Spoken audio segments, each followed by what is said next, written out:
प्रकाश। नमस्कार, मैं Ashutosh Rana crime petrol सतर्क के नए अध्याय शातिर क्रिमिनल्स में आप सभी का हार्दिक स्वागत करता हूं। इस श्रृंखला में हम ऐसे कुख्यात अपराधियों की बात करेंगे जिनके दिमाग के काम करने का तरीका देखकर आपकी रूह तक कांप जाएगी कि इंसानी दिमाग किस तरह से आपको अचंभित करने की क्षमता रखता है। पावर इस दुनिया का सबसे बड़ा नशा है, लेकिन क्या पावर किसी का सगा होता है? जवाब है नहीं। और इसका सबसे बड़ा उदाहरण है भस्मासुर। आप सभी जानते हैं कि भस्मासुर यदि किसी के सर पर हाथ रख देता था तो वो भस्म हो जाता था। हुआ क्या? एक दिन उसके ही पावर ने उसे ही भस्म कर दिया।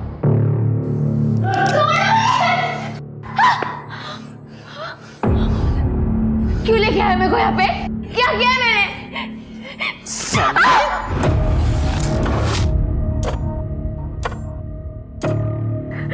तेरे को बोली थी ना मैं, मेरे बेटे से लगन लगा ले, लेकिन तेरे को तो बहुत चर्बी चढ़ी है ना। क्या बोली मेरे को कि तेरा बेटा हैवान है, मैं उसके साथ शादी नहीं करेगी? हैवान दिखता है तेरे को ये?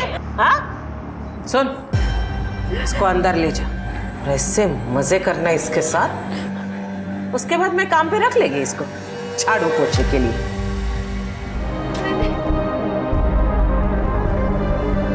तुम लोग ने जो मेरे साथ किया है ना, किस्मत भी वही तुम लोगों के साथ करेगी। खत्म हो जाएगा परिवार। मंजरी। हाँ साहब। गने का है? पता नहीं। तेरे को कभी कुछ पता होता भी है? हाँ?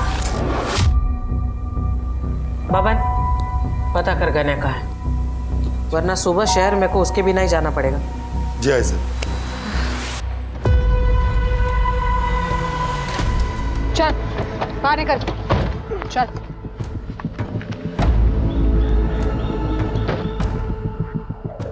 यहाँ पे क्यों लाए मेरे को? गलती हो गई गणेश जी, माफ कर दो। अभी तुम आजाद हो, भागो। मला माहिती है, जैसे ही मैं भागना शुरू करूंगा तुम लोग मुझे पीठ पर गोली मारो। हमारे हाथ में हथियार दिख रहे हैं? दिख रहे हैं क्या? पीठ पे गोली नहीं मारते हम लोग। अब विचार बदले, उसके पहले निकल निकल।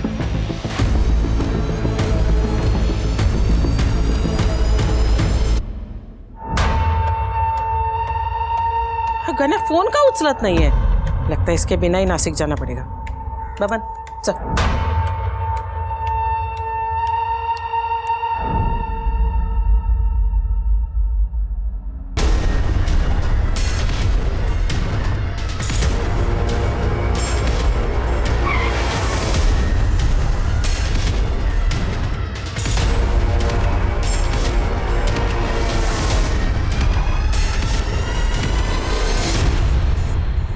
कहा था ना, पीठ पे गोली नहीं मारेंगे।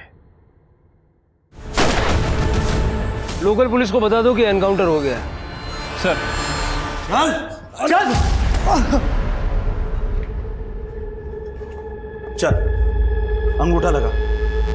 मैं इस कागज पे अंगूठा नहीं लगाऊंगा। क्या? अंगूठा नहीं लगाएगा? नहीं लगाऊंगा। अंगूठा नहीं लगाएगा? चल चल, अंगूठा लगा। हेगे पूरे हैं? हाँ, चेक किया मैंने। चलो, कुछ तो अच्छा काम किया मेरे नवरे ने। ए, लाओ ना रे अंगूठा, काय को मेरे इतना टाइम खोटी कर रहा है? मैं अंगूठा नहीं लगाऊंगा।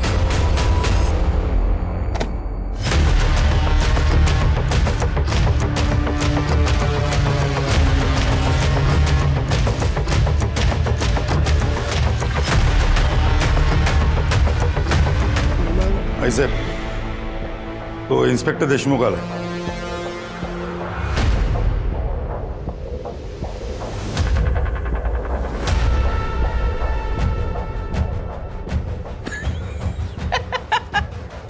क्या रे, थोबड़ा क्यों लटका हुआ है? बायको ने मारा। तोड़वा याचा। ऐसे वो गणेश, उसका एनकाउंटर हुआ है।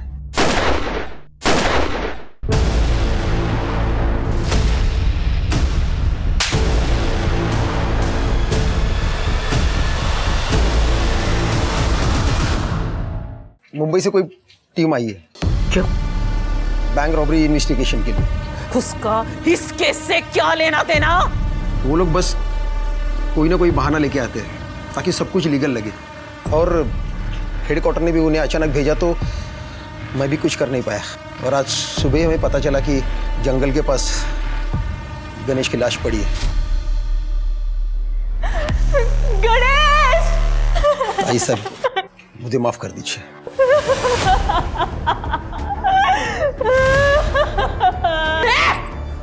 बंद कर तेरा रोना धोना।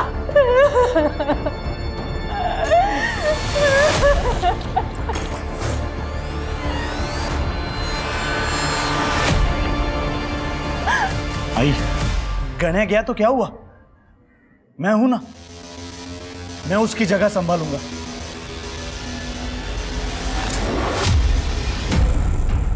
मैं वो सब कुछ करूंगा जो गण्या करता था, बल्कि उससे भी अच्छा करूंगा। आई,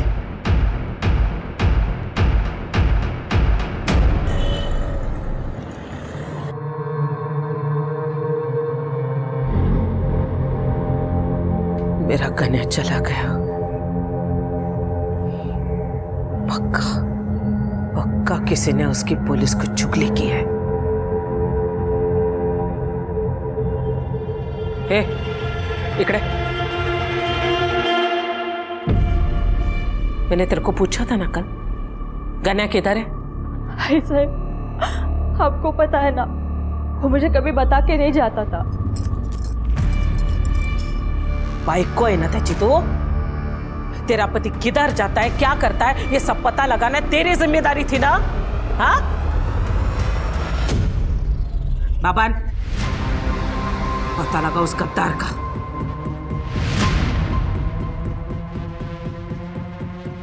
वो गद्दार चाहे मेरे परिवार का कोई क्यों ना हो, लेकिन मेरे को वो चाहिए। मैं खुद उस गद्दार से बात करेगी, लेकिन जब तक मेरे बेटे का कातिल मुझे मिल नहीं चाहता ना, मैं चुप नहीं बैठेगी। सर, ये रही आई साहब की पूरी फाइलें जो हमारे पास है। ढूंढो, स्टोर रूम में, बाथरूम में, और भी फाइल्स मिलेंगी। एक बात तो क्लियर है, तुम्हें या तुम्हारी टीम को इन केसेस की कुछ पड़ी नहीं है। 30 से ज्यादा केसेस पेंडिंग है और एक भी केस में कोई हलचल नहीं। धूल तो देखो इन पे। सर, हमने तो पूरी कोशिश की थी लेकिन कोई सबूत नहीं मिले थे। कहां से मिलेगा सबूत? सबके सब आई साहब के साथ मिले हुए हैं। सर, आप गलत इल्जाम लगा रहे हैं। तुम्हारे लोगों का पूरा कच्चा चिट्ठा है मेरे पास। कौन कितने पानी में है सब जानता हूं मैं। देखिए सर, यहाँ रहना तो उनके हिसाब से रहना पड़ता है। आपको शायद मालूम नहीं सर, वो कितनी खतरनाक औरत है। कुछ साल पहले कांस्टेबल ने प्रकाश को ड्रिंक एंड ड्राइव केस पे पकड़ा था। दूसरे दिन उस कांस्टेबल की लाश मिली थी सर, कूड़ेदान में। यहाँ के हर पॉलिटिकल पार्टी उन्हें सपोर्ट करती है। सर, आप तो हेडक्वार्टर से हैं इसलिए सेफ है, लेकिन हम नहीं। मैं तो अपना ट्रांसफर भी नहीं करवा सकता यहाँ से। अगर इस केस में मदद नहीं की ना, ट्रांसफर मैं करवा दूंगा गढ़चिरौली। देशमुख, अगर चाहते हो कि सब कुछ ठीक रहे तो मुझे सारी अंदर की खबरें चाहिए। हमारी मदद करोगे तो एटलीस्ट एक काम तो सही करोगे।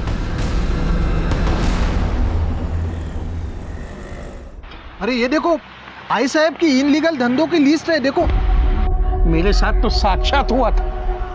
मेरी जमीन जबरदस्ती हड़प ली इन लोगों ने। हाँ, और मेरा घर और दुकान दोनों हड़प लिया है। अरे मैं रास्ते पर आ गया हूँ। ये तो अच्छा हुआ कि पुलिस वाले मुंबई से आ गए और इन सब बातों का खुलासा हुआ।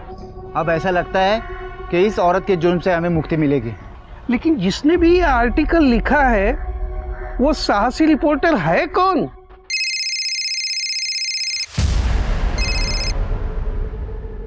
हाँ बोला साटम साहब। बहुत अच्छा आर्टिकल लिखा है जादव। अब जैसे जैसे तो आर्टिकल लिखेगा वैसे वैसे तेरे अकाउंट में पैसे भेज दिए जाएंगे। Thank you.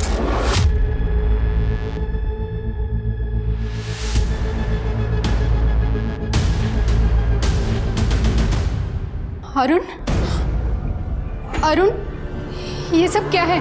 ऐसा क्यों किया तुमने? तुम्हें दशक में रहना है कि नहीं?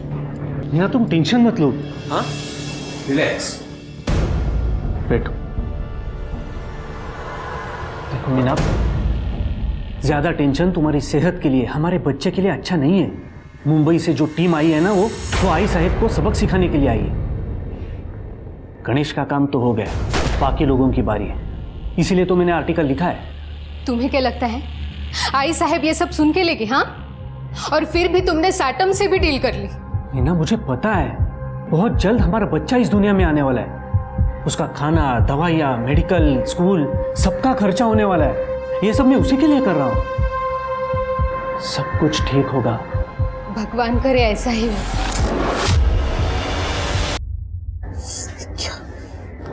क्या ये? हाँ? कौन है ये 2 कौड़ी का रिपोर्टर? हिम्मत कैसे भी उसकी मेरे बारे में छापने की? आई, सूरज उसको सबक सिखा देगा। क्यों सूरज? हो प्रकाश दादा। लाश पाहिजे मला। ठीक है आई, हम उसका काम तमाम कर देंगे। गोल बच्चन बंद कर। अगर तमाम ही करना होता ना तो अब तक कर चुके होते। तुम्हारे बदले अगर मेरा गन्या जिंदा होता ना तो कब का उसको ठोक चुका रहता। यही फर्क है तुम लोगों में और मेरे गन्या में। पप्पन चाहिए मेरे को। अब वही उस रिपोर्टर को ठिकाने लगाएगा।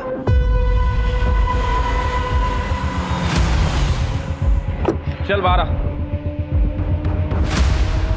चल चल चल भाग। मुझे पता है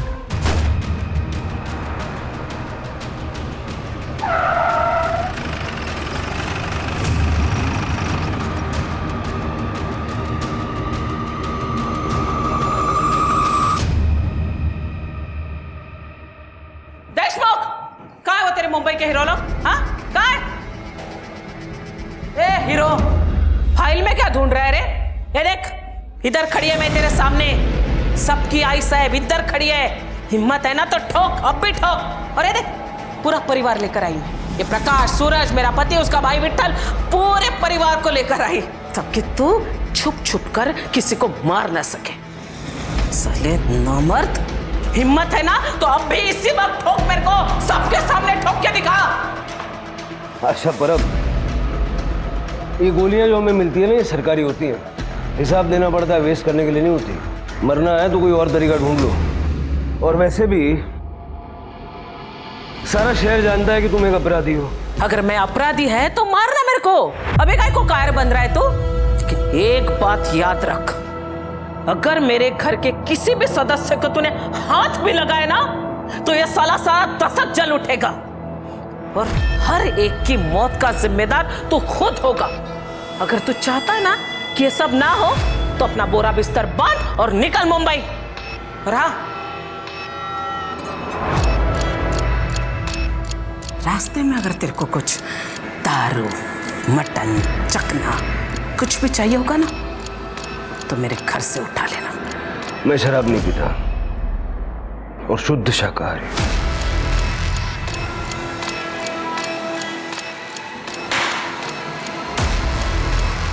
चला रे।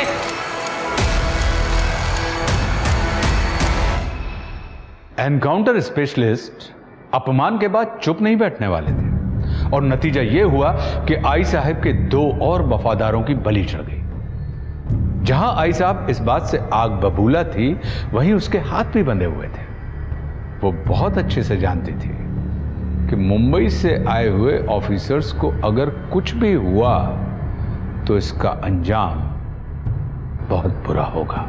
इसका नतीजा यह हुआ कि नासिक दशक की जनता का आत्मविश्वास बढ़ने लगा और उनमें से कईयों ने आई साहब के फरमान को मानने से इनकार करना भी शुरू कर दिया था। वहीं अरुण यादव ने आई साहब के काले कारनामों को उजागर करने वाले कई और सारे आर्टिकल्स लिखे और उन लेखों में अरुण ने मुंबई पुलिस की प्रशंसा भी की, जिससे आम जनता का मनोबल बढ़ गया। लेकिन आई साहब जानती थी कि अब उसे मुंबई पुलिस के आगे कुछ ऐसा करना होगा जिससे यह साबित हो सके कि नासिक दशक की असली मालकिन आज भी वही है।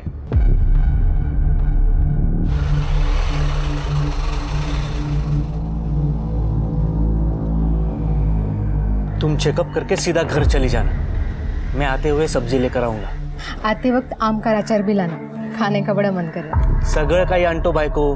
Bye bye. Arun! Sir, bike पे 2 आदमी थे जिन्होंने अरुण को गोली मारी। सबसे पूछताछ की पर किसी ने बताया नहीं।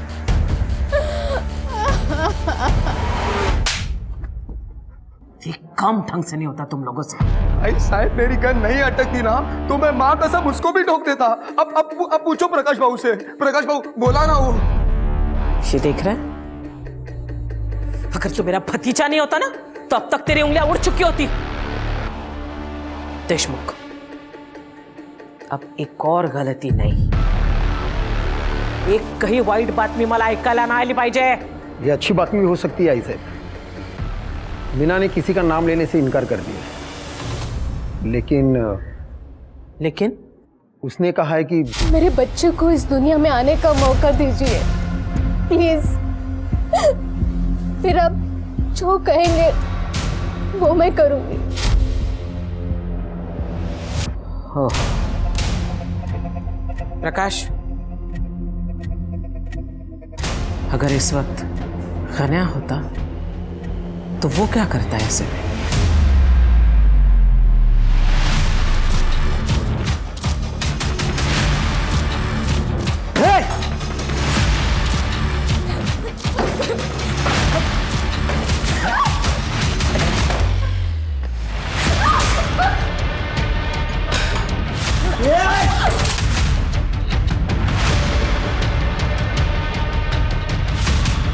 मत करो, मैंने पुलिस को कुछ नहीं बताया। पता है मुझे, लेकिन ये ट्रेलर था ताकि बच्चा होने के बाद भी तू किसी के सामने अपना मुंह ना खोले, वरना उसके बाद क्या होगा हे समझायला तू हुशार आहेस।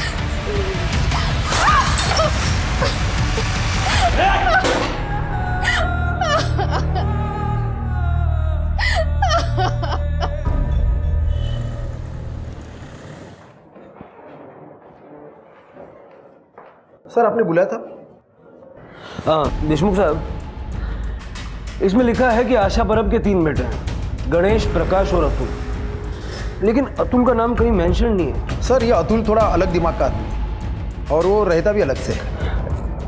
अलग से 2 नंबर का धंधा करता है? नहीं सर, इसके उल्टा।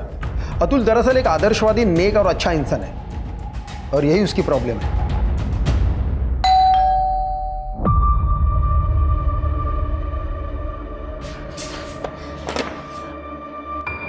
मैम आप आइए ना। अतुल, मुझे तुम्हारी मदद चाहिए। हाँ मैम आइए ना, आप बैठे। मैम आप रो क्यों रहे हो मैम? तुम्हारे परिवार ने मेरे अरुण को मेरी आंखों के सामने मार डाला।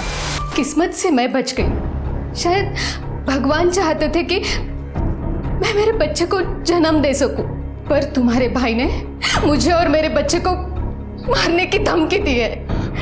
मैम आप मुझे बताएं मैं क्या कर सकता हूँ? मुझे और मेरे बच्चे को अपने परिवार से बचाओ। आप जानते हैं कि मैंने अपने परिवार से सारे रिश्ते नाते तोड़ दिए हैं और यहाँ पर अकेला भी रहता हूँ। आपको और कुछ चाहिए तो मैं आपकी मदद कर सकता हूँ। ठीक है।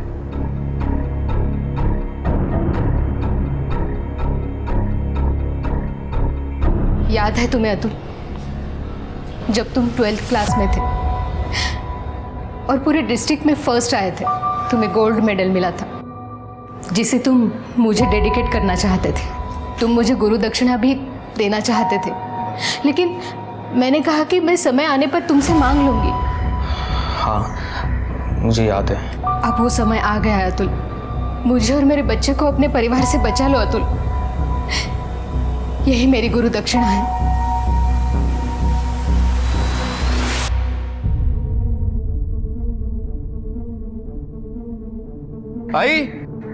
आई साहेब बघा कोण आले।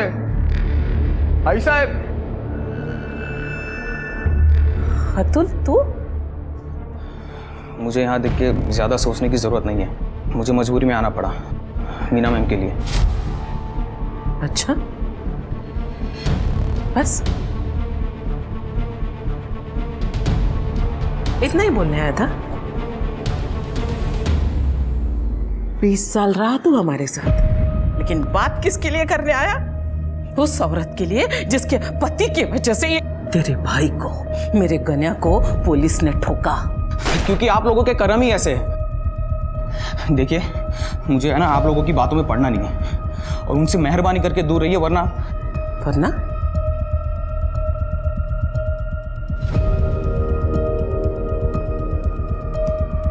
वरना क्या? हमको खत्म करेगा? वो तो आप लोगों का काम है, वरना मैं खुद उनका ख्याल रखूंगा, जैसे लक्ष्मण ने सीता का रखा था। और अब मैं देखूंगा कि उनको कौन हाथ लगाता है।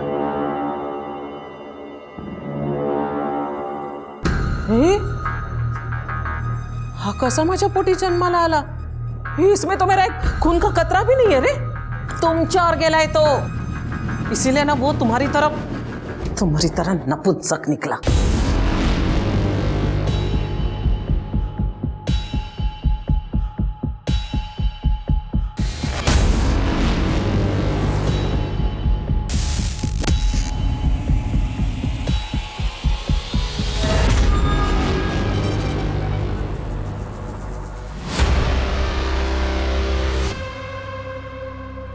हाँ बाबू, आपने जैसा बोला था मैं मीना के घर पे ही नज़र रखे हुआ था।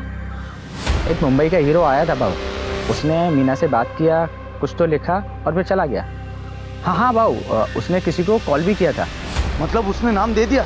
पता नहीं बाबू, लेकिन और हो भी क्या सकता है।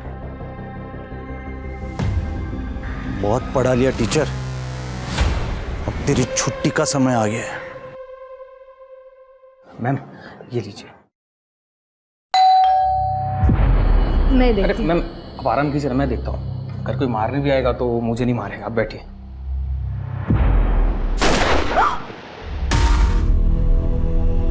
मेरा बच्चा किसने मारा उसको? हाँ? तूने मारा? बोलो, तूने मारा उसको? तू वो मीना को रास्ते से हटाना चाह रहा था कि खुद को तू बचा सके, इसलिए तूने मारा ना? बोल, तूने मारा ना? नहीं आई साहब, मीना मारना आई शपथ। अपनी माँ की कसम मत खा, मर गई तेरी माँ। साला कौन गद्दार है? किसने तेरे तू बोल, सच बोल, तूने मारा ना उसको? आई, मैं अतुल को नुकसान कैसे पहुंचा सकता हूँ आई? अरे तो किसने मारा?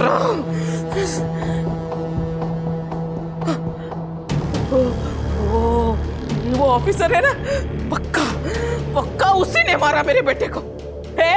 उमेश, जल्दी आ, फोटो दिखा मेरे को, जल्दी आ, फोटो दिखा, वो फोटो दिखा। हाँ। मेरे को मालूम है ये कौन है। ये देखिए, मेरे को मालूम तो साले यही ऑफिसर होगा। जा उस रिपोर्टर को बुला। हाँ सर। अब इसको मैं ठिकाने लगाएगी।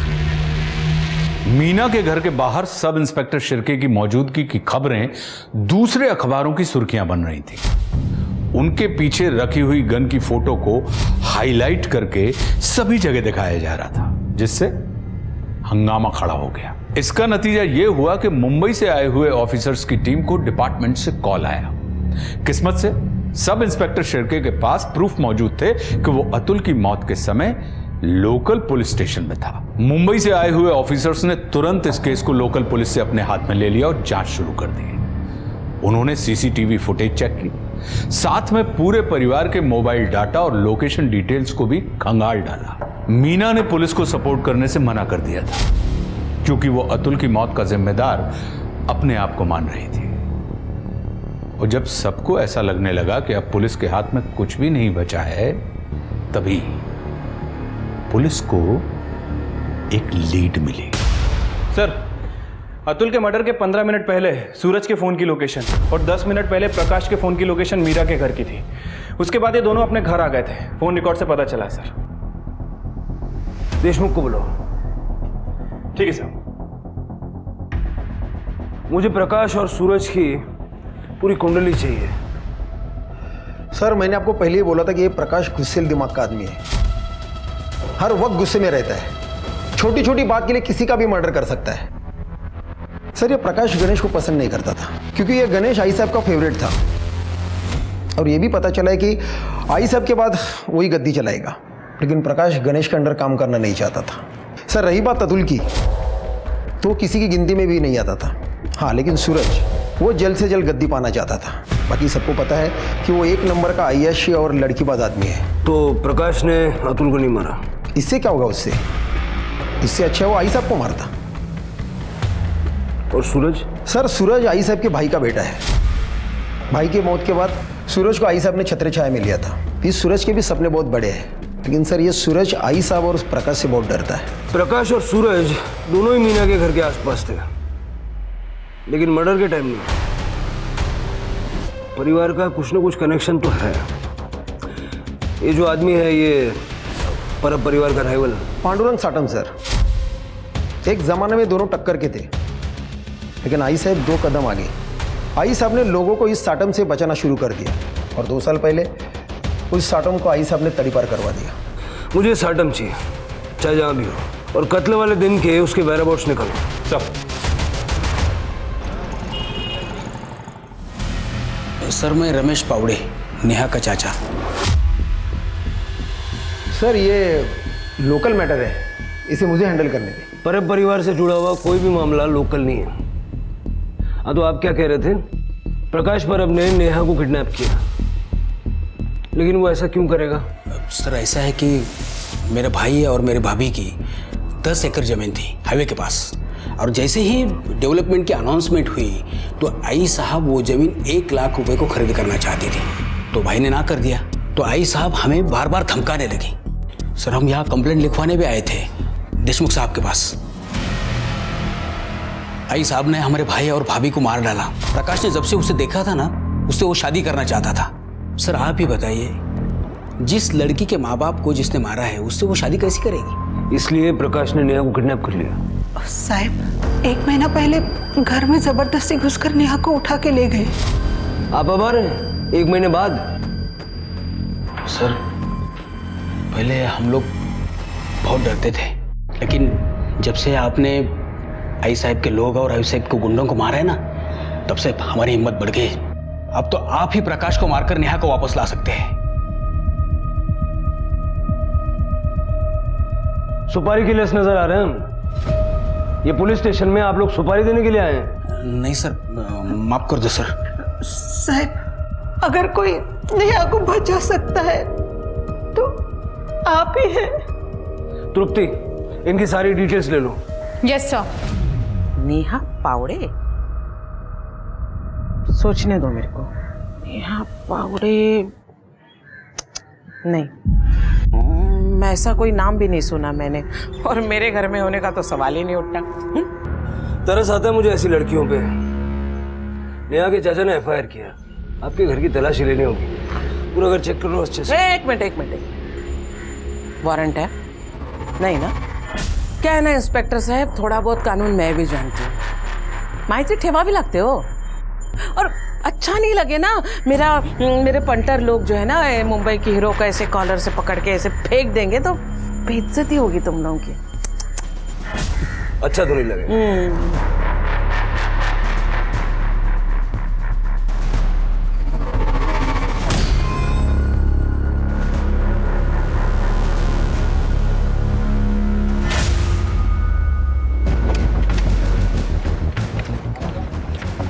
गाड़ी की तलाशी लो। क्यों? अबे शराब है तुम्हारी गाड़ी में। मैं कोई ऐसे वैसे काम नहीं करता। अच्छा आओ देखते हैं। आइए देखिए, देखा कोई शराब वराब नहीं है तो कहाँ है? नजर नहीं आ रही क्या? बिल्कुल नहीं। अरे हटो, ये क्या कर रहे हो? अरे ये क्या दिख रही है शराब? ये सही नहीं कर रहे इंस्पेक्टर। फोटो खींच। अरे ये क्या कर रहे हो? अरे खींच गाड़ी का नंबर, मुद्दा माल, इसको अरेस्ट करो और इसके घर का सर्च वारंट निकालो। ये सही नहीं है इंस्पेक्टर।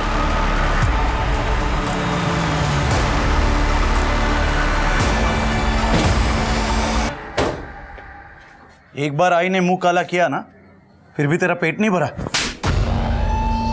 ए पक्या, रुक जा। अगर इन लोगों ने दोबारा यहाँ आने की हिम्मत की है, इसका मतलब ये पक्का वारंट लेकर आए।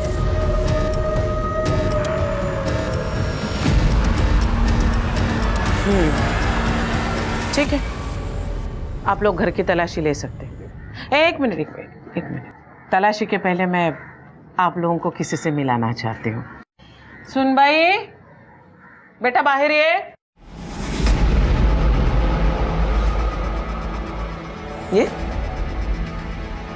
देखिए, ये है हमारी सुनबाई, पक्या की बाई को, नेहा परब। एक मिनट इनसे बात कर दो।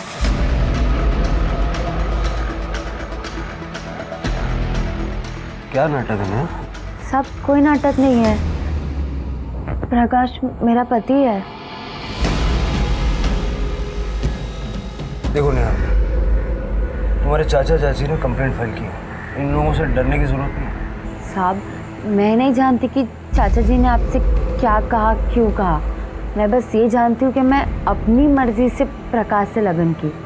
देखो नेहा साहब, बच्ची इतना बोल रही है तो मान लीजिए ना, विश्वास कर लीजिए। पक्या, फोटो देखो।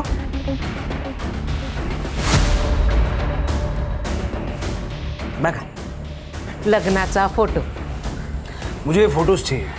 हाँ, क्यों नहीं, मिल जाएगी, लेकिन शादी का सर्टिफिकेट आने के बाद। मैं तो कहती हूँ सर, आप अगर 1 महीना पहले आ जाते ना हमारे दशक में, तो शादी में भी शामिल हो पाते, साक्षी बन जाते आप शादी की। फोन दीजिए।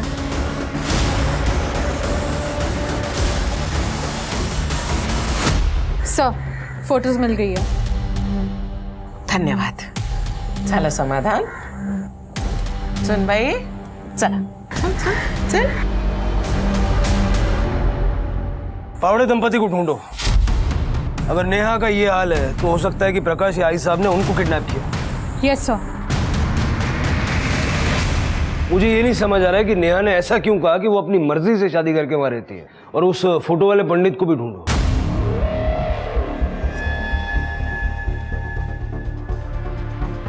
सर ये दशक का तो नहीं है। ये केस के लिए बहुत इंपॉर्टेंट है, इसको ढूंढना होगा। ये फोटोग्राफ मुझे भी सेंड करो। सर मैं भी ढूंढता हूँ।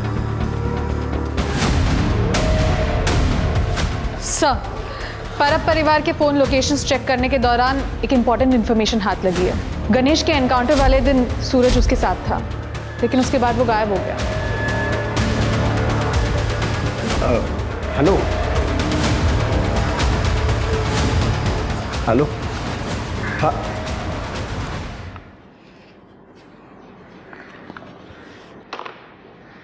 बिना डायल किए बात कर रहे थे। तृप्ति ने जो कहा तुमने सुना ना? आओ बात करते हैं।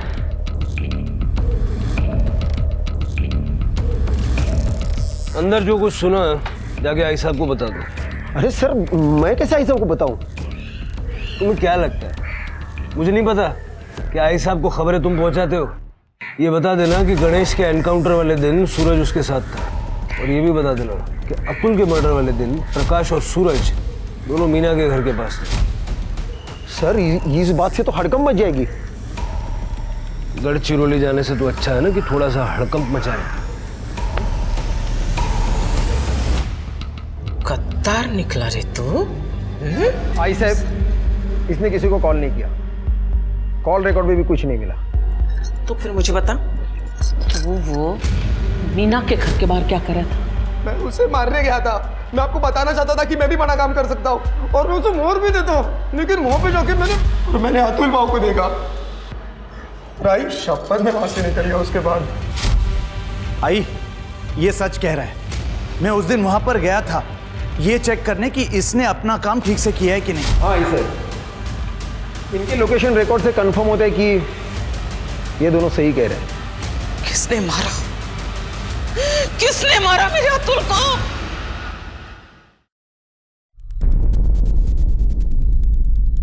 मैं पांडुरंग साटम। भले ही मेरी परब परिवार के साथ में दुश्मनी हो, लेकिन मैंने परब परिवार के किसी भी आदमी को और उनके गुंडे को नहीं मारा है। परब परिवार ने न सिर्फ तुम्हारा बिजनेस छीना, बल्कि तुमको तड़ीपार भी करवाया।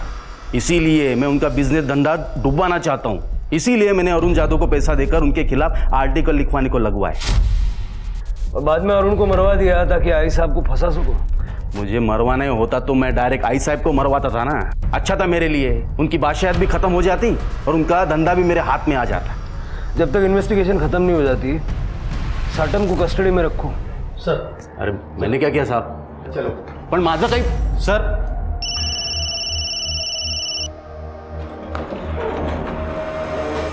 सर पावड़े फैमिली मिसिंग है। जैसा मैंने सोचा था, हमारी पहली और दूसरी विजिट के बीच में ये शादी हुई है, 2 दिन में। सर पंडित का पता चल गया है, वो कल गांव आने वाला है। तो कल चला जाए फिर पंडित जी का आशीर्वाद लेने। हो साहिब, मैंने ही 1 महीने पहले इन दोनों का लगन करवाया था। पक्का? हाँ साहिब, परब परिवार को कौन नहीं जानता है, इसलिए मुझे अच्छे से याद है। बात तो आपकी सही है, और आप ठहरे भगवान के आदमी झूठ थोड़ी ना बोलेंगे। साहिब चलिए घर छोड़ देता हूँ आपको। पंकज के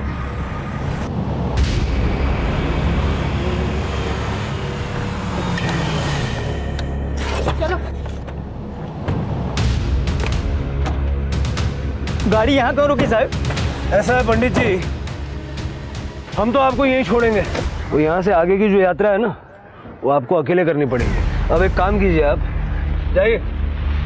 चलो चलो चलो फटाफट चलो, इतना टाइम नहीं है पंडित जी, चलो चलो फटाफट चलो चलो। मुझे माफ कर दीजिए साहब, मैंने कुछ नहीं किया साहब, मैंने तो अपनी जान बचाने के लिए झूठ बोला था साहब, मुझे माफ कर दीजिए साहब। नेहा को लेकर जा रहे? कहाँ? क्यों? पुलिस स्टेशन ले जा रहा हूँ सवाल जवाब करने। उसको जो कुछ भी पूछना है ना, इधर मेरे सामने पूछेगा। देखो आई साहब, अगर आपने मुझे उसे ले जाने नहीं दिया तो मुंबई के पुलिस कोर्ट का ऑर्डर लेके आएंगे, और वैसे भी उन्हें मुझ पर शक है कि मैं आपके लिए काम करता हूँ, आपका आदमी हूँ, इसलिए जैसा मैं कहता हूँ वैसे कर दीजिए। ठीक है, 1 घंटे के अंदर लड़की मेरे को यहाँ चाहिए। इसे नीचे उतारो। क्यों? उतरो। अरे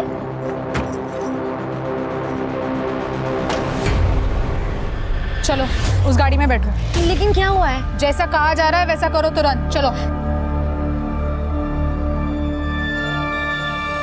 चलो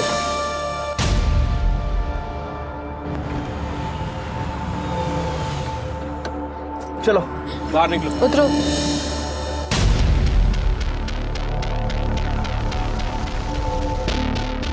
तुम जा सकती हो।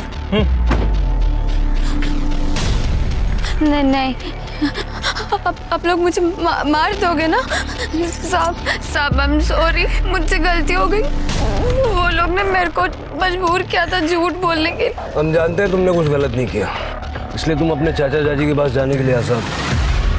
हाँ, आपने ढूंढ लिया उन लोगों को? वो सुरक्षित है और तुम लोगों को आई साहब से डरने की जरूरत नहीं है। आई साहब की बादशाहत अब चंद दिनों के मेहमान है। Thank you sir. जाओ।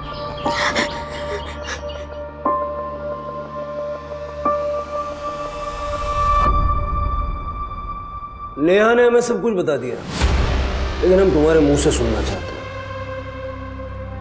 क्या हुआ था गणेश के एनकाउंटर के अगले दिन? प्रकाश को हमारे बारे में तुमने बताया और गणेश के बारे में हमें भी तुम ही ने बताया। कैसे कर लेते हो ये बैलेंसिंग एक्ट? हाँ सर, उस दिन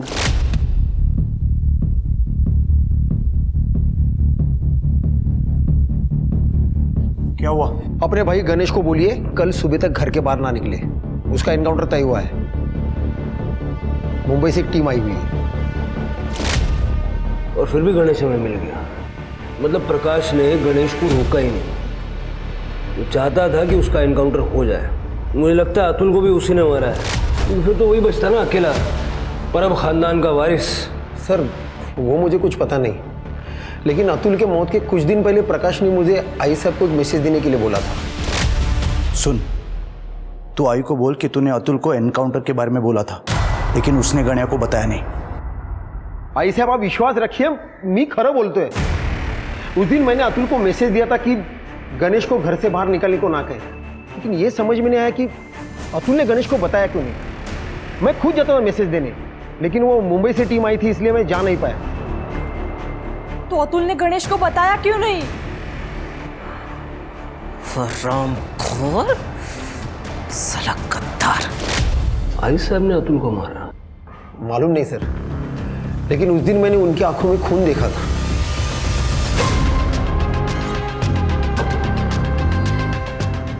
उसके मोबाइल का लोकेशन तो ये बता रहा है कि वो पूरा टाइम घर पे थी।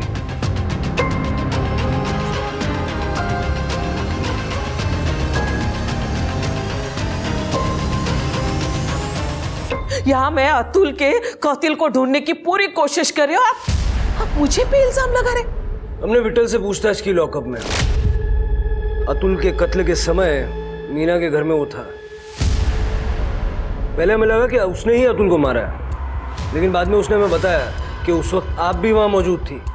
वो तो सिर्फ आपके साथ था। झूठ बोल रहा है वो। हमारे पास प्रूफ है। ये सरोता, इस पे आपके फिंगरप्रिंट्स हैं जो ये प्रूव करते हैं कि अतुल को आपने मारा। आपके हाथ में ये सरोता जब मैंने देखा ना, तभी मैं समझ गया। उस दिन जब देशमुख ने मुझे बताया कि अतुल ने गन्या को उसका निरोप दिया ही नहीं, जिसके कारण मेरे गन्या का खून हुआ, तभी मेरा माथा ठनका। तभी मैंने सोचा कि अतुल को उसके किए की सजा मैं देकर ही रहूंगी। मेरा फोन घर पे था, इसलिए मैं वैसे ही चली गई विठल के साथ। मुझे लगा कि शायद ये बात पुलिस के नजर में नहीं आया, इसलिए मैंने राहत की सांस ली और ये नया हरकित्ता लेकर आ गई। बात तो आपकी सही है। जब हमने अरुण का घर सर्च किया तो हमें कुछ नहीं मिला। बाद में हमें फोटो में ये सरोता दिखा, तो हमने उसे ढूंढ लिया। एक और बात, गणेश के एनकाउंटर के बारे में देशमुख ने अतुल को नहीं, प्रकाश को आगाह किया था।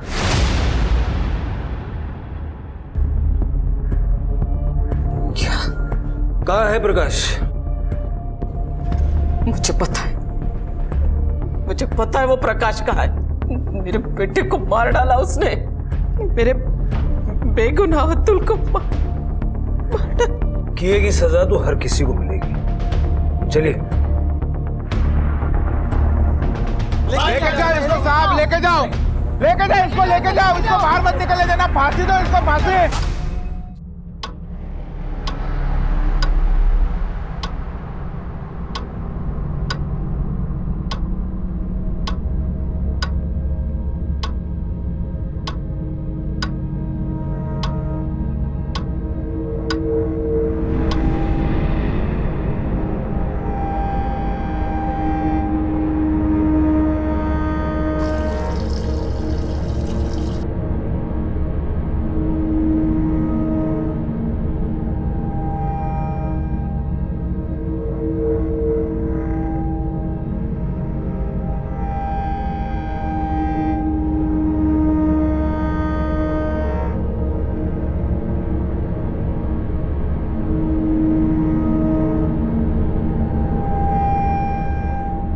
थक गई हो ना मुझसे?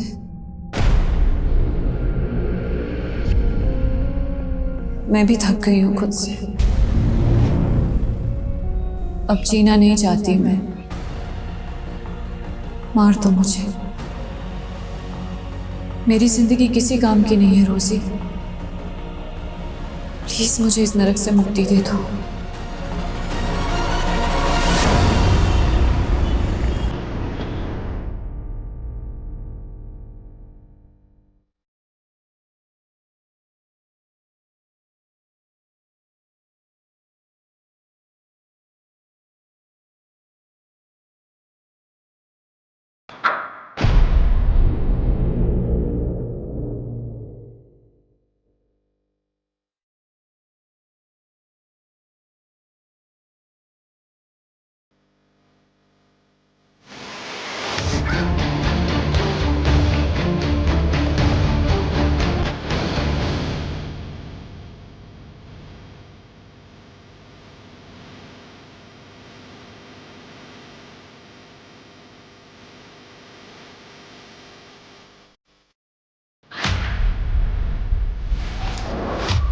नमस्कार, मैं आशुतोष राणा क्राइम पेट्रोल के इस नए अध्याय शातिर क्रिमिनल्स में आप सभी का हार्दिक स्वागत करता हूं। हमारे देश में डाकू के संत बनने की कथा भी मिलती है।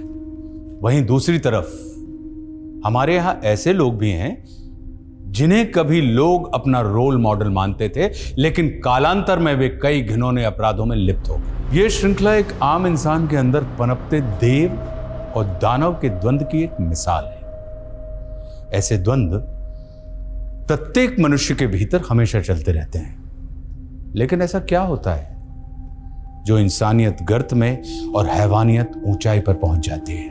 ये केस कभी ना खत्म होने वाली एक ऐसी असहनीय पीड़ा है जिसने मनिका के शरीर और उसके अंतर्मन को तोड़कर रख दिया था। मनिका की यह दुर्गति ऐसे शातिर और खूंखार अपराधी द्वारा की गई थी जिसने एक विकराल दानव का रूप ले लिया था, जो हिंदुस्तान की लगभग हर इन्वेस्टिगेटिव एजेंसी का एक बड़ा सरदर्द बन गया था।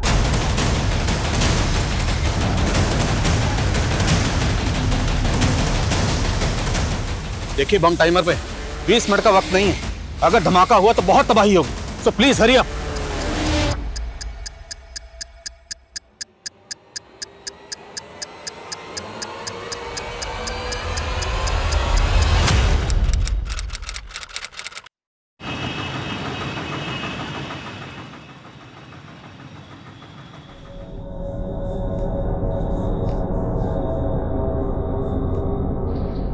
एक मिनट, क्या काम है? वो मुझे इस वार्ड के पेशेंट को इंजेक्शन देना है। लेकिन इस वार्ड में तो नर्स रोजी की ड्यूटी है। आप कौन? मैं मनिका, वो रोजी की तबीयत नहीं ठीक है तो मुझे इंजेक्शन देना होगा। ठीक है, जाइए।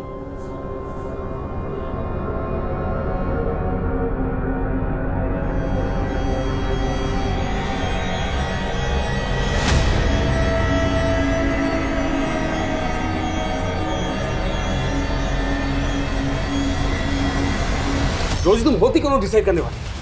मुझसे बिना पूछे तुमने एक इंटर्न को इंजेक्शन देने के लिए भेज दिया?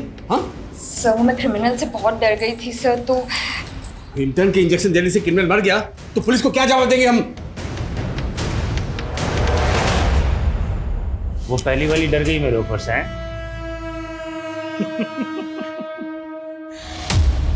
लेकिन उसकी जगह तू कमा सकती है लाखों रुपया। बाजू दो अपना। क्या बाजू?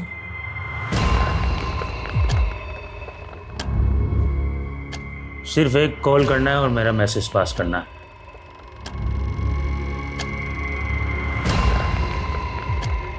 लाखों रुपया, एक कॉल और लाखों रुपए, सोच ले। कॉल करके क्या मैसेज देना है? 12 तारीख को कपूरथला में बारिश आएगी, कहना अमरिंदर ने बोला है। ये कह रहे हैं कि एक नंबर पे कॉल करके कहना है कि 12 तारीख को कपूरथला में बारिश आएगी। मुझे लगता है कोई मैसेज पास कराना चाहते हैं। ज्यादा शान समझ रही है क्या अपने आप को? मुझसे बात कर। बेटे तेरे बारिश नहीं, अब बिजली गिरेगी। चिल्ला मत, चुपचाप सो जा। तुम जाओ। क्या ये सब? अगर तुम दोनों की वजह से आज वो क्रिमिनल खून खराबा कर देता तो?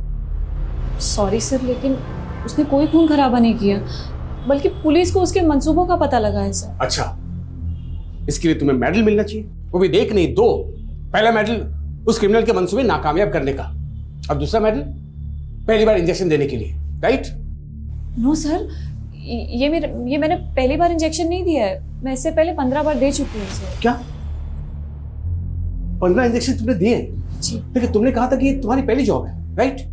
एग्जैक्टली सर, ये मेरी पहली जॉब है, लेकिन इससे पहले मैंने मेरे गांव में मेरी माँ को 15 इंजेक्शन दिए थे सर। एक्चुअली वो उन्हें डायबिटीज़ था और गांव से हॉस्पिटल 100 किलोमीटर दूर था, तो मैं ही उन्हें इंसुलिन के इंजेक्शन देती थी सर। मैं तो डॉक्टर बनना चाहती थी, लेकिन ये सारे...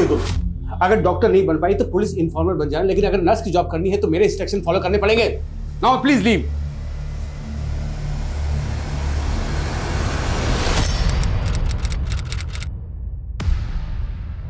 Yes, sir.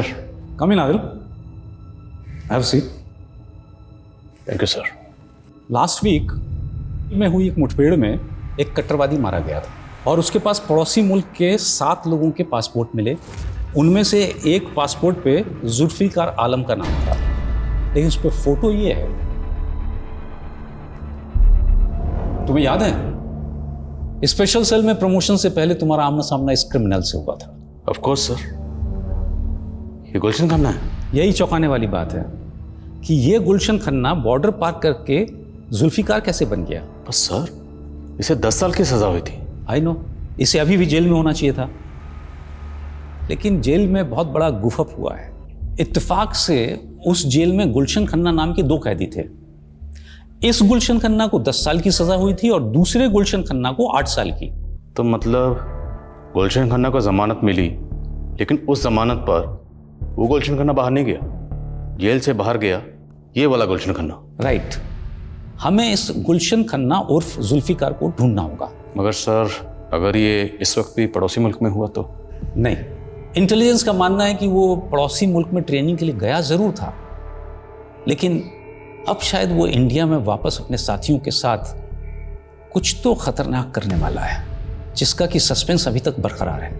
मेरे लिए क्या हुक्म है सर? इस गुलशन खन्ना को ढूंढना है और इंटेलिजेंस के हवाले करना है, और वो भी सिर्फ 15 दिन के अंदर। आई श्योर, ये गुलशन खन्ना जहाँ कहीं भी होगा ढूंढ निकालूंगा सर। अमरिंदर को आज ग्लोबल ग्रीन हॉस्पिटल से कोर्ट ले जाया जा रहा है।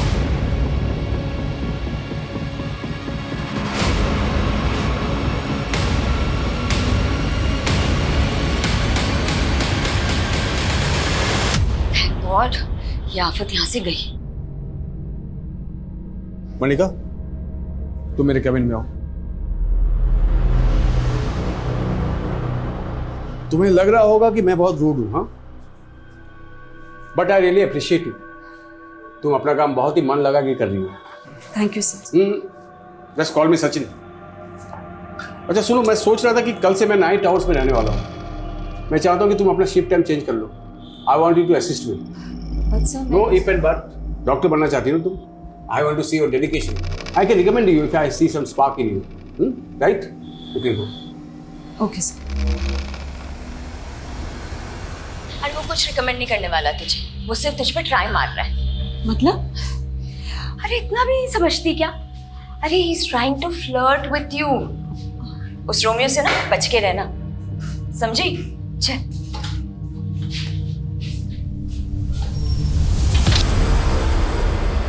सर, रिकॉर्ड के मुताबिक गुलशन खन्ना पंजाब के फिरोजपुर का रहने वाला था और 10 साल पहले इसकी गिरफ्तारी के बाद इसकी मदर भी गुजर गई थी, और 3 साल पहले जब वो जेल से बाहर आया तब से वो फिरोजपुर में भी नहीं देखा गया। सर, शायद इसको पकड़े जाने का खतरा हो, इसलिए इसने बॉर्डर क्रॉस कर लिया।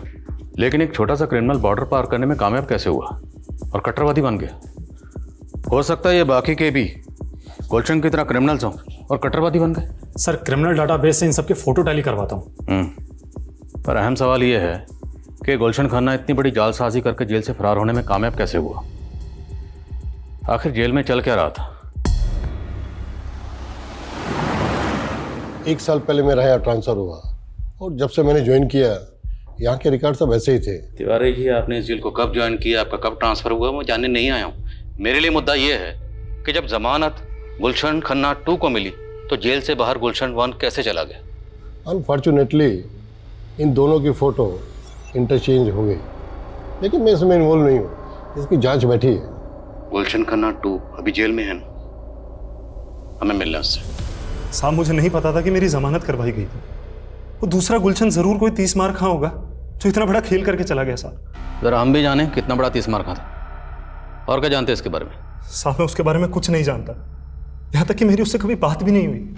इधर जेल में वो हमेशा मकबूल भाई से चिपका रहता। साहब, इधर जेल में हर कोई मकबूल भाई की इज्जत करता था। फिर हम भी मिलते हैं इस मकबूल भाई से। साहब, मकबूल भाई को तो फांसी की सजा सुनाई गई, उनको तो फांसी भी होगी। What? मुझे नहीं मालूम था तुम शांतिनगर में रहती हो। वैसे रोज मैं यहीं से जाता हूँ। मैं तुम्हें ड्रॉप कर दिया करूँगा, ठीक है? नहीं डॉक्टर। सचिन, भूल गई तुम? देखो, इतना फॉर्मल होने की जरूरत नहीं है ना, इतना हेजिटेट कर लेंगे। Relax. Hello. What the hell? क्या हुआ? वो क्रिमिनल अमरिंदर पुलिस कस्टडी से भाग गया। सर, कमें? सर, गुलशन खन्ना के अलावा बाकी किसी के भी क्रिमिनल रिकॉर्ड्स का मालूम नहीं चला। वो मकबूल ज़ैदी, गुलशन खन्ना जिसके टच में था वो क्रिमिनल लॉयर था, तो पूरे चांसेस हैं कि मकबूल जैदी उस लॉयर को भी जानता हो जिसने दूसरे गुलशन खन्ना की जमानत करवाई थी। हो सकता है सर। और सर मकबूल जैदी का पास रिकॉर्ड भी काफ़ी इंटरेस्टिंग है। उसने टाड़ा कोर्ट में एक ऐसे आदमी की पैरवी की थी जो 7 साल पहले बॉम्ब ब्लास्ट में सस्पेक्ट था, और फिर वो केस हार गया और वो आदमी कट्टरवादी प्रूव हुआ। सर हो सकता है मकबूल जैदी का गुलशन को जेल से बाहर निकलवा के कट्टरवादी बनाने में हाथ हो। ये मकबूल आखिर शय क्या थी? क्रिमिनल लॉयर था, लेकिन अपनी एक्स गर्लफ्रेंड के शौहर का कत्ल करके फांसी पे चढ़ गया। इसकी कहानी को ज़रा करीब से समझने के लिए इसके करीबी लोगों से मिलना पड़ेगा।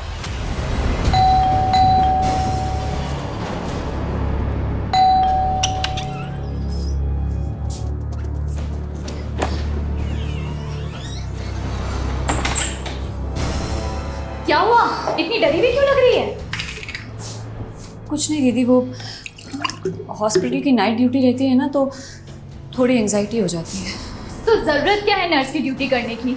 अरे क्यों नहीं, जॉब नहीं करेगी तो बोर हो जाएगी, और तुम्हें तो खुश होना चाहिए कि ये खुद अपने पैरों पे खड़ी हो जाएगी। जीजू, मैं आप लोगों पर बोझ नहीं बनना चाहती।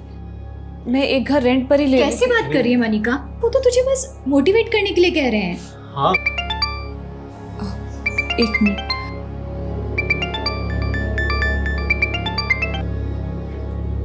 हाँ रोजी, मैंने तुझे कहा था आग से दूर रहने के लिए, लेकिन तू तो उसी के साथ खेलने लग गई। अब ना तेरा कुछ नहीं हो सकता, कोई नहीं बचा सकता तुझे। मेरे भी होश उड़े हुए हैं रोजी, कुछ समझ में नहीं आ रहा है। जब से वो क्रिमिनल भाग गया है। अरे मैं उसकी बात नहीं कर रही, मैं डॉक्टर सचिन की बात कर रही हूँ। लगता है तूने उनका प्रपोजल एक्सेप्ट कर लिया, तभी उनके साथ कार में राइड कर रही थी। अरे वो उन्होंने ऐसे फोर्स किया ना मुझे कि मैं मना ही नहीं कर पाई। और तू जैसा सोच रही है ना, वैसा कुछ नहीं है। सर मकबूल से मेरा रिश्ता भी पक्का हो गया था, लेकिन उसने उस कट्टरवादी के सपोर्ट में केस ले लिया। इससे मेरे घर वालों को लगा कि वो अच्छा आदमी नहीं है और हमारा रिश्ता तोड़ दिया गया। उसके बाद मेरा निकाह कहीं और हो गया, लेकिन मकबूल ने मेरे शौहर को भी मार डाला और जेल जाने के बाद भी लगातार फोन करके मुझे परेशान करता रहा। सर मकबूल जेल जाने के बाद आपको फ़ोन करता था? जी सर, सिर्फ फ़ोन कॉल्स नहीं, मैसेजेस, ईमेल, ये सब भी किया करता था और कहता था कि जेल तोड़कर आ जाएगा और मुझे किडनैप कर लेगा। सर जब तक उसे फांसी नहीं हुई ना, मैंने एक सांस चैन की नहीं ली। सर मकबूल आपको जिस नंबर से कॉल करता था और जिस ईमेल आईडी से मेल करता था, वो दोनों प्लीज़ लिखिए आप।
क्या हुआ मनिका, तुम इतनी डर क्यों गई? Are you all right? ठीक हो?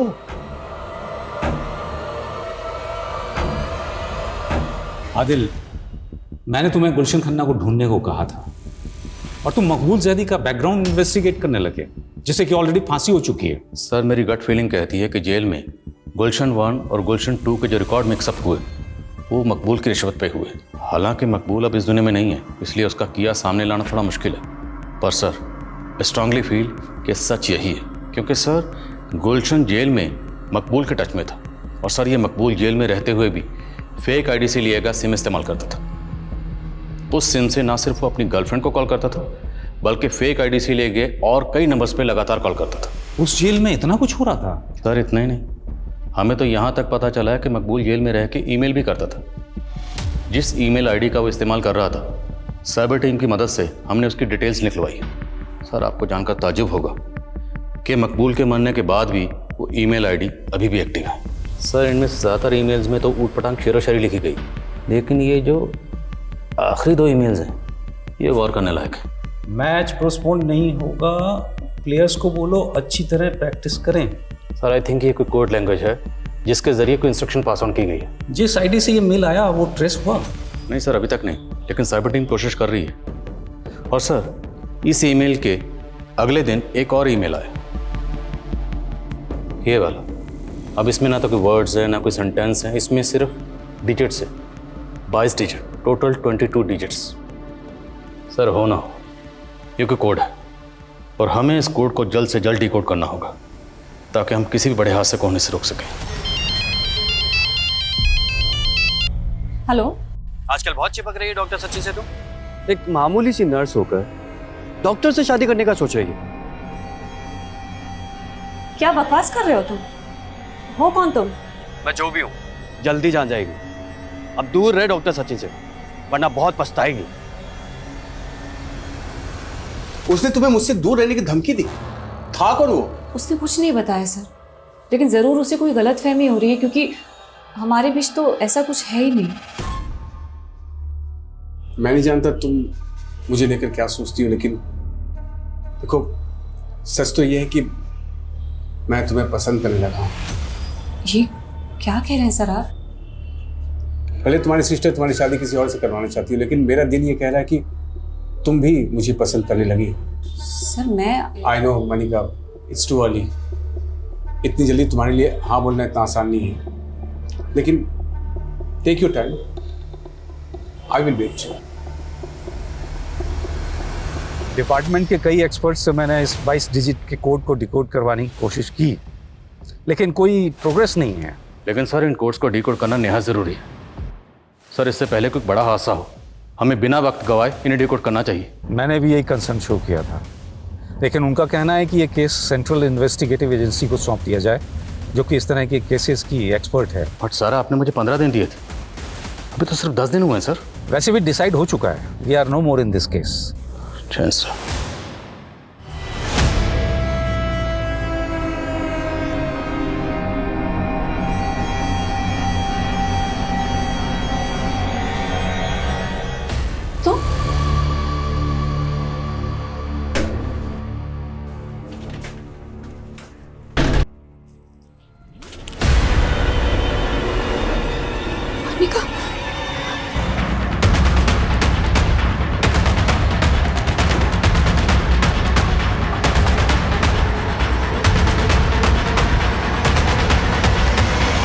मनिका की हालत बहुत क्रिटिकल है सर। उसके साथ किसी ने चेंजिंग रूम में। सिस्टर, आप हमें क्राइम सीन दिखा सकती हैं? Yes, this don't touch, don't just no. जी सब, मनिका को ना सिर्फ मारने की कोशिश की गई है, बल्कि शायद उसके साथ रेप भी। सर, चेंजिंग रूम के आसपास के एरिया में कोई सीसीटीवी इंस्टॉल नहीं है। मनिका कल नाइट ड्यूटी पे थी, उसकी ड्यूटी 5-6 बजे तक चली होगी। उसके बाद वो चेंज करने के लिए वहाँ आई होगी। भले चेंजिंग रूम के पास कोई सीसीटीवी इंस्टॉल नहीं, पर अब क्या दुनिया के सारे क्राइम का पता सीसीटीवी से चलेगा? हॉस्पिटल है, इतना बड़ा स्टाफ है, स्टाफ की आंख और कान तो खुले होंगे ना। इतना बड़ा कांड हुआ, किसी ने कुछ देखा नहीं, कुछ सुना नहीं। How it's possible? सर, अभी तक तो किसी ने कोई स्टेटमेंट नहीं दी है। अब पता नहीं ये काम आउटसाइडर का है इनसाइडर का है। मैं हॉस्पिटल के बाकी सीसीटीवी फुटेज चेक करवा रहा हूँ। Quick sir.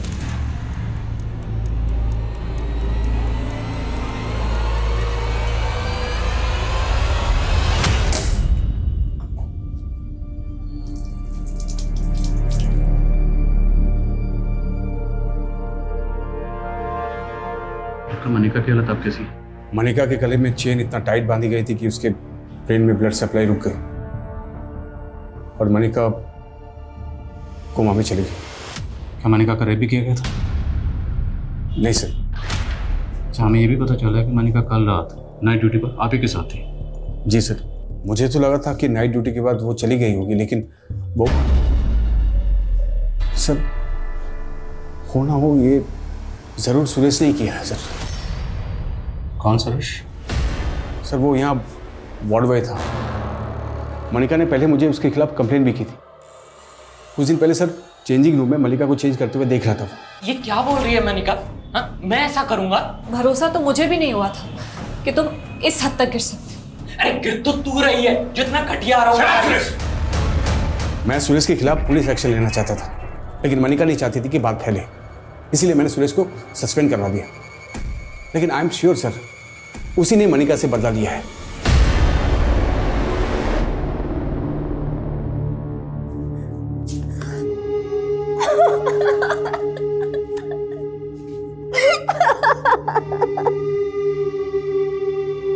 सर मैंने कुछ नहीं किया सर।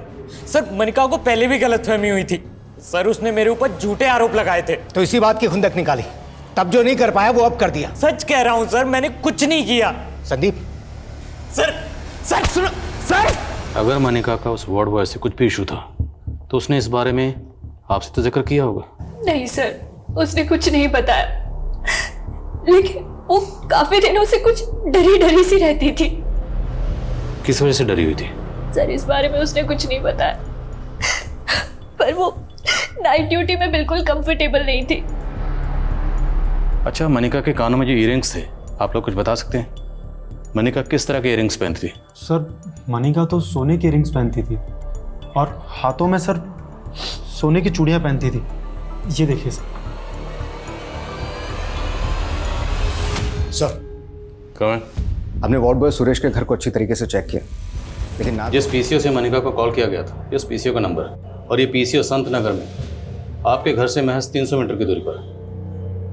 ये कॉल किसने किया होगा? एक्चुअली सर मुझे भी मनिका ने ये नंबर दिखाया था, उसको इसी नंबर से थ्रेट कॉल्स आ रही है।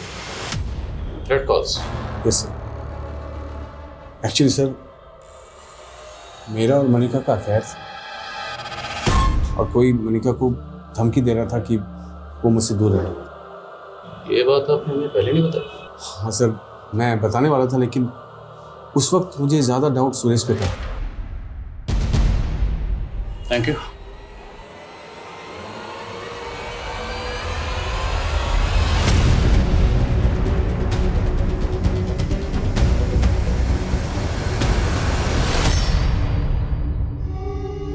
सर वैशाली पुलिस को जब मनिका के साथ हुए क्राइम के बारे में पता चला तो उन्होंने मुझे कुछ अपडेट दी। वैशाली पुलिस ने अमरिंदर नाम के क्रिमिनल को अरेस्ट किया था। उसका इलाज उसी हॉस्पिटल में चल रहा था और मनिका की वजह से उसके कपूरथला के एक अड्डे का पता चला था, जहां पर उसकी हथियारों की खेप भी पकड़ी गई थी और हॉस्पिटल से निकलते ही अमरिंदर फरार हो गया। हो सकता है अमरिंदर ने ही मनिका के साथ में ये किया, बदला लेने के लिए।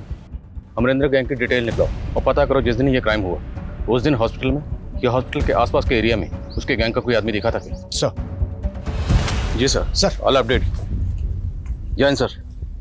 उस तरह की चेन ज़्यादातर हार्डवेयर स्टोर पे मिलती हैं, लेकिन उस जरिए से भी कोई लीड नहीं मिला है और उस ब्रांड का सिगरेट भी काफ़ी कॉमन है, काफ़ी लोग वो सिगरेट पीते हैं। सर हॉस्पिटल से मनिका की हेल्थ रिपोर्ट आ गई है। हॉस्पिटल वालों का कहना है कि मनिका ने रिएक्ट करना भी बंद कर दिया। अब कहना मुश्किल है कि वो कोमा से बाहर कब तक आएगी। मनिका को कोमा में गए 2 महीने से ज्यादा गुजर चुके थे, लेकिन मनिका को उस हाल में किसने पहुंचाया होगा यह अब भी राज बना हुआ था। पुलिस सोच रही थी कि मनिका की गवाही इस केस को लीड देगी, लेकिन मनिका के रिकवर करने या स्वस्थ होने की संभावना दिन प्रतिदिन खत्म होती जा रही थी कि तभी अचानक मीडिया इस केस को एक चौंका देने वाला एंगल देने लगी। इस क्राइम को लेकर मीडिया में ज्यादा कोई हरकत नहीं थी, लेकिन मैं आज इस केस से जुड़े कई रहस्य उजागर करने वाली हूँ। ग्लोबल ग्रीन हॉस्पिटल की नर्स, जिसे उसके ही हॉस्पिटल के चेंजिंग रूम में उसे मारने की कोशिश की गई, उसके साथ हुए असल गुनाह की सच्चाई छिपाई जा रही है। हमारे हाथ क्राइम सीन के कुछ ऐसे फोटोज लगे हैं जो चौंकाने वाले हैं, तो जाहिर करता है कि शायद उसके साथ रेप भी किया गया होगा। तो क्या असलियत दबाई जा रही है? ये क्राइम सीन के फोटोग्राफ्स मीडिया के हाथ कैसे लगे? सर हमारी टीम से ऐसी गलती नहीं हो सकती। तो फिर ये फोटोग्राफ मीडिया में लीक कैसे हो गए? ध्यान रहे कि मेरा नाम लीक ना हो, किसी को ये नहीं पता चलना चाहिए कि वो फोटोज मैंने आपको दिए। डोंट वरी रोजी, लेकिन सच बाहर आकर ही रहेगा कि मनिका का रेप हुआ था। बट आर यू श्योर कि डॉक्टर सचिन मनिका की रेप की सच्चाई छिपा रहा है? सर, डॉक्टर सचिन ने हॉस्पिटल से रिजाइन कर दिया है। वो कल रात ही यहाँ से इंदौर चला गया है और हॉस्पिटल के एक एम्बुलेंस ड्राइवर का फ़ोन भी कल रात से बंद आ रहा है। ये उन 16 लोगों में से एक है जो उसी ब्रांड की सिगरेट पीते हैं। कौन है एम्बुलेंस ड्राइवर? सर, ये गुलशन खन्ना। वो जयपुर में जहाँ रहता है वो घर बंद है और हॉस्पिटल रिकॉर्ड्स में इसका नेटिव एड्रेस पंजाब के फिरोजपुर का है। गुलशन खन्ना।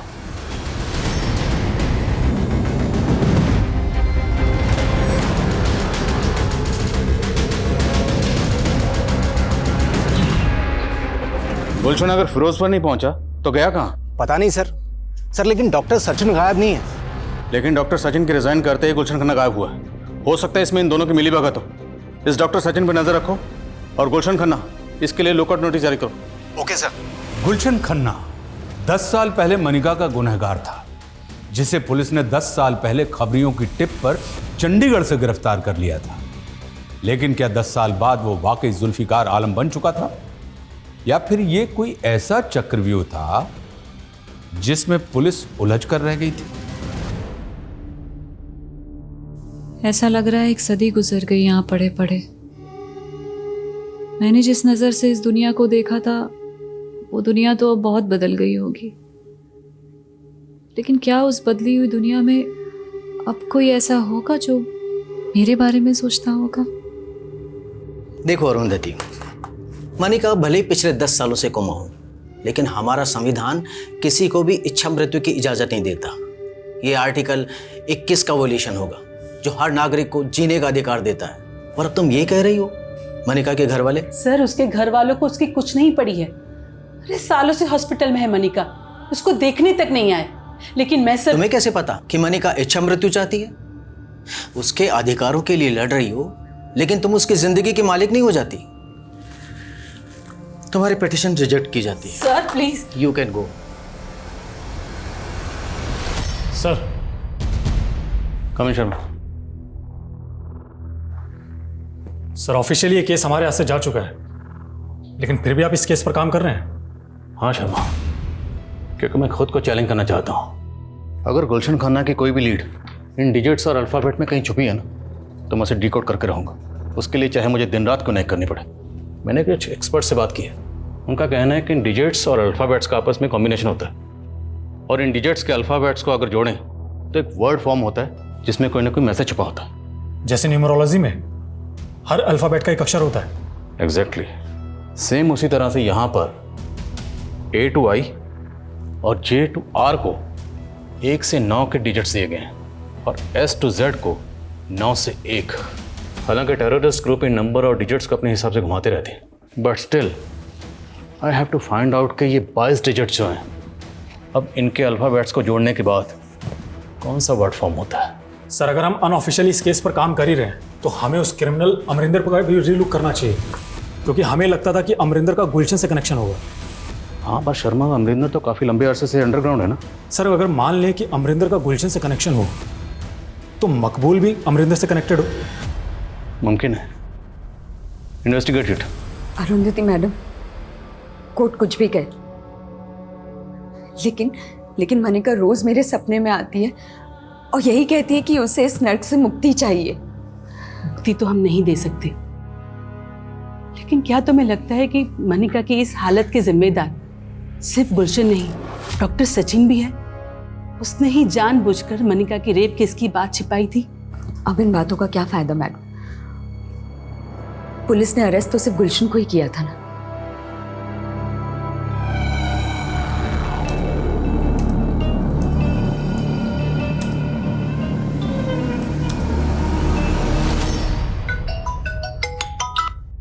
बोला शर्मा।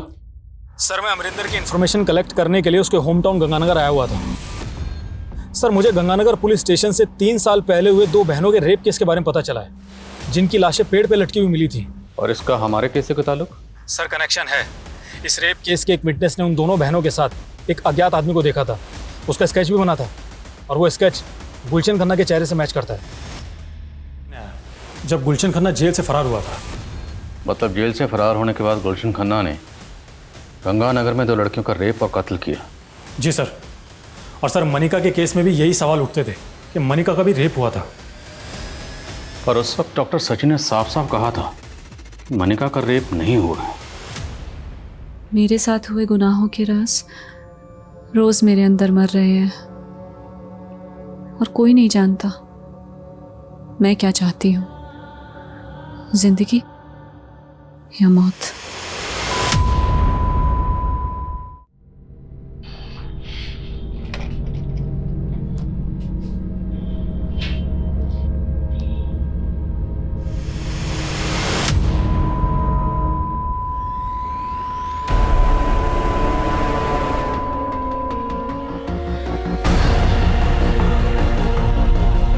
मनिका, मनिका, मनिका।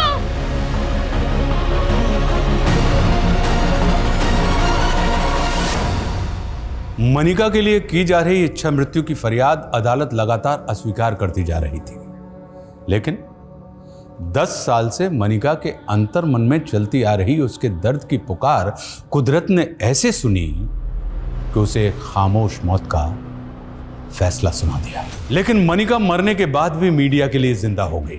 मुद्दा फिर से गर्म होने लगा और ये सवाल दोबारा उठने लगे कि क्या उसका 10 साल पहले रेप भी हुआ था। और जब यह जग जाहिर हो गया कि मनिका का गुनहगार गुलशन खन्ना जेल से फरार है, तो पुलिस चारों तरफ दबावों से घिर गई। सर, हम गुलशन खन्ना का तो अभी तक पता नहीं लगा पाए, पर मुझे लगता है कि जो 22 डिजिट का कोड था वो मैंने डिकोड कर लिया है। तुमने डिकोड कर लिया? Yes sir. सर, इस कोड में ये जो टोटल अल्फ़ाबेट्स हैं उनको इस तरह से डिज़ाइन किया गया है, A to I और J to R, इन्हें 9 से 1 के डिसेंडिंग नंबर्स दिए गए हैं, और S to Z इनको 9 से 2 के डिसेंडिंग नंबर्स दिए गए। और सर, इन अल्फ़ाबेट्स को जोड़ने के बाद जो पॉसिबल वर्ड सामने आया है वो है सर इमानुद्दीन चौक। और ये जो बचे हुए डिजिट्स हैं इनके कोई अल्फ़ाबेट बन के कोई वर्ड नहीं बनता? नहीं सर, पर सर गौर करने वाली बात है, अगर हम इन डिजिट्स को गौर से देखें और इनको डिवाइड करें sir this way 15/06/1630, it could be sir 15 जून 1630। 15 जून मतलब कल सर। कल इनामुद्दीन चौक में कुछ बड़ा होने वाला है sir. It could be terrorist attack sir. अगर हमने जल्दी कुछ नहीं किया तो जान माल का नुकसान हो सकता है। अगर ऐसा है तो हमें चांस नहीं लेना चाहिए। Go ahead, I will give you full support. जय हिंद सर। जय। सर क्या थ्रेट है सर? सर सुबह से नज़र बनाए हुए, लेकिन कुछ भी समझ में नहीं आ रहा है। 4 बज गए, आधा घंटे बाकी, रिस्क नहीं ले सकते। मार्केट खाली करो सर। वो भाई देख के चल। अरे भैया आपकी चाबी। हेलो,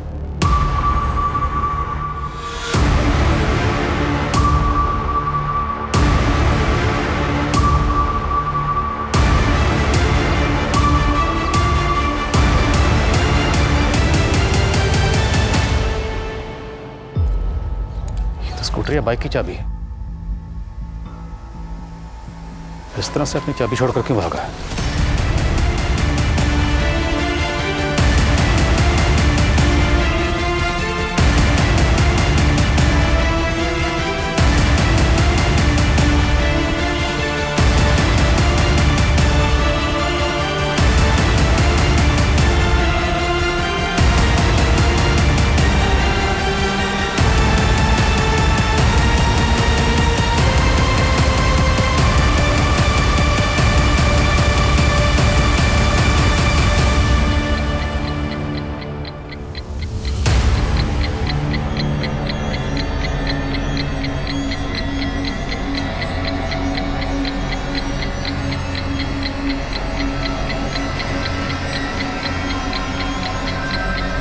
कौन? बम यही है, तुरंत बम स्क्वाड को फोन करो और पूरा इलाका खाली करो। देखिए बम टाइमर पे है, 20 मिनट का वक्त नहीं है। अगर धमाका हुआ तो बहुत तबाही होगी, so please hurry up.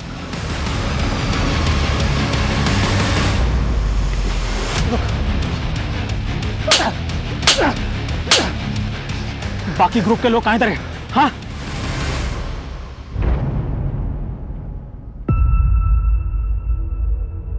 Jain sir, sir bomb diffuse हो गया। Good job Adil. Thank you sir.